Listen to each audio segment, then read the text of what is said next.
अगर आप बीएड और डीएलएड स्टूडेंट हो या अपना कोर्स कंप्लीट कर लिए हो और टीचिंग जॉब फाइंड कर रहे हो तो गाइस मेरी इस वीडियो को बिल्कुल स्किप मत करना। मैं जब टीचिंग जॉब फाइंड कर रही थी उस वक्त मैंने कुछ मिस्टेक किए जिसकी वजह से मेरा टाइम, एनर्जी और कॉन्फिडेंस वेस्ट हुआ। काश ये सारी बातें मुझे भी कोई पहले बता देता।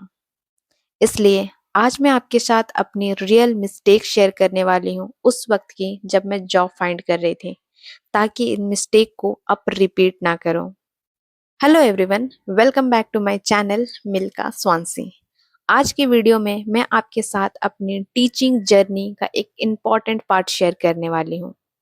जब मैंने बीएड कंप्लीट किया तो मुझे लगा कि अब मुझे जॉब मिल जाएगी क्योंकि मेरे पास डिग्री है, स्किल है, नॉलेज है।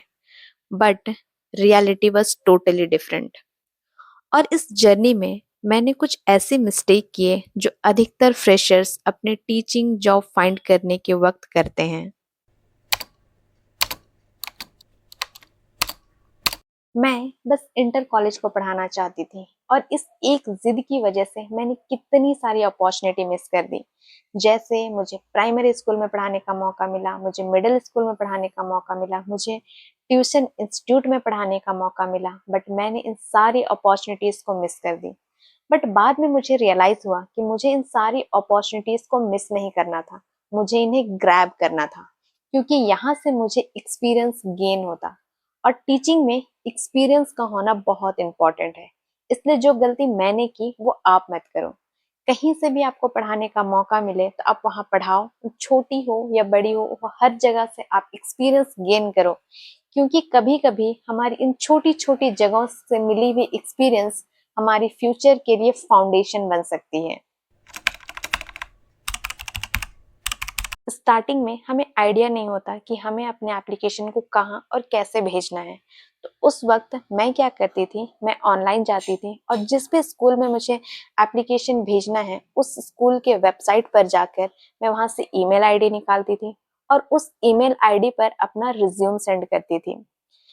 बाद में मुझे रियलाइज हुआ कि हर स्कूल ऑनलाइन एप्लीकेशन चेक ही नहीं करती है, इसलिए कभी कभी हमें स्कूल में डायरेक्टली जाकर अपना रिज्यूम को सबमिट करना होता है। और ये बेटर ऑप्शन भी है। ये बेटर ऑप्शन इसलिए है क्योंकि जब आप स्कूल जाते हो अपना रिज्यूम सबमिट करने के लिए, तो वहाँ आपके और उस इंसान के बीच में जो आपका रिज्यूम एक्सेप्ट कर रहा है, वो चाहे मैनेजमेंट हो सकता है या फिर प्रिंसिपल, तो इन दोनों के बीच में एक इंटरेक्शन होता है।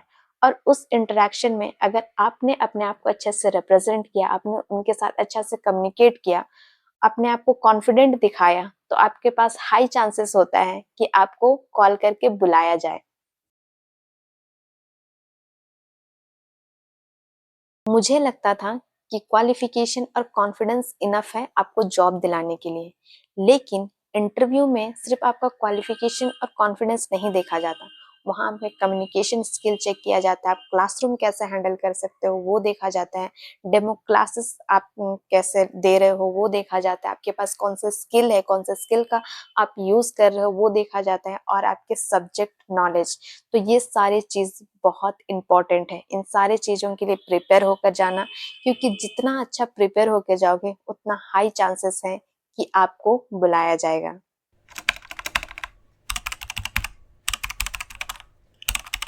मैंने एक रिज्यूम बनाया और उसी रिज्यूम को मैंने हर जगह, हर स्कूल में सेम रिज्यूम को भेज दिया।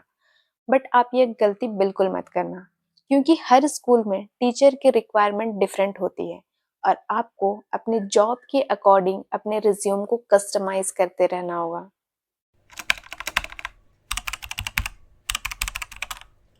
जब मुझे रिस्पॉन्स नहीं मिलता था, रिजेक्शन मिलता था, मेरा सिलेक्शन नहीं होता था, फेल हो जाती थी, तब मैं बहुत ज़्यादा डिमोटिवेट हो जाती थी और सोचती थी कि मैं कैपेबल ही नहीं हूँ।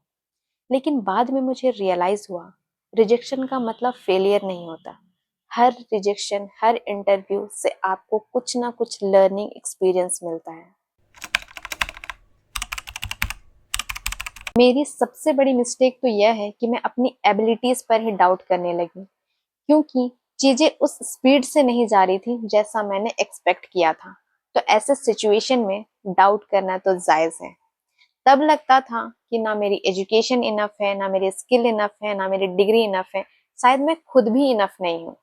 लेकिन हमारी जर्नी किसी और की जर्नी से डिफरेंट होती है, और ऐसे सिचुएशन में अपने आप को किसी और की जर्नी से बिल्कुल कंपेयर मत करना, क्योंकि जो कंपैरिजन है ना, वो हमारे स्ट्रेस को बढ़ाती है और हम कुछ डिसाइड नहीं कर पाते और ना फोकस कर पाते हैं। तो खुद को कभी कंपेयर मत करना।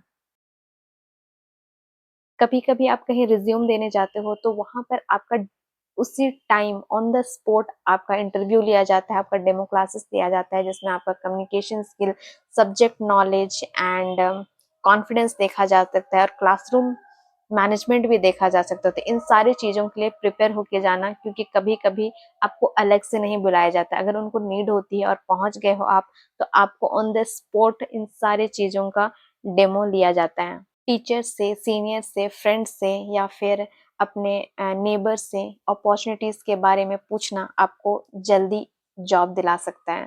Computer skill, smart board, online teaching tools and classroom management जैसे स्किल को सीखना आपके लिए बेटर अपॉर्चुनिटी ला सकता है।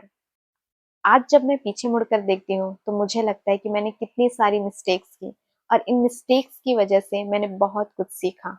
और अगर आप भी टीचिंग जॉब ढूंढ रहे हो तो उम्मीद करती हूँ कि मेरी इस जर्नी से आप भी कुछ सीख पाओगे और अपना टाइम और एफर्ट बचा पाओगे। अगर आप भी अपने टीचिंग जॉब के टाइम कुछ मिस्टेक किए हो या कुछ चैलेंज फेस किए हो तो प्लीज कमेंट में बताना, मैं भी जानना चाहूंगी। और अगर आपको मेरा वीडियो पसंद आए तो please like, comment and subscribe करना मत भूलना। मिलते हैं नेक्स्ट वीडियो में, तब तक के लिए bye and thank you so much for watching my video.